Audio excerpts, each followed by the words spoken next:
President Donald Trump says a ceasefire agreement with Iran has been reached. He also said shipping will begin moving freely through that Strait of Hormuz when the deal is signed.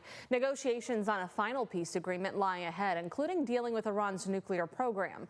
As ABC's Karen Travis reports, the deal comes amid the president and other world leaders meeting right now in France for that G7 summit.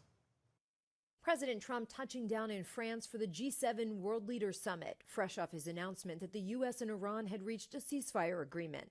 The deal, according to the president, would reopen the Strait of Hormuz and lift the U.S. blockade on Iranian ports, a return to the status quo before the war. It opens a 60-day window to negotiate the end of the war and Iran's nuclear program.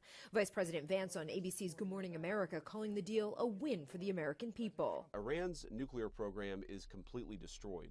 What this deal fundamentally does is it reopens the Straits of Hormuz. The vice president said the deal has been signed digitally, but no text of this framework has been released by the U.S. or Iran.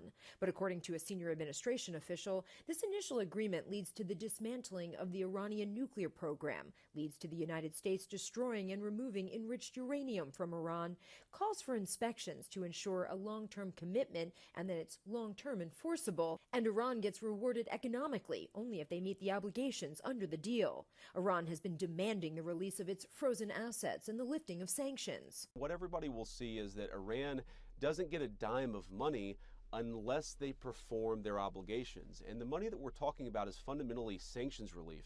We're not giving them American money. A formal signing ceremony for the U.S.-Iran agreement could take place here in Geneva on Friday. Karen Travers, ABC News, Geneva, Switzerland.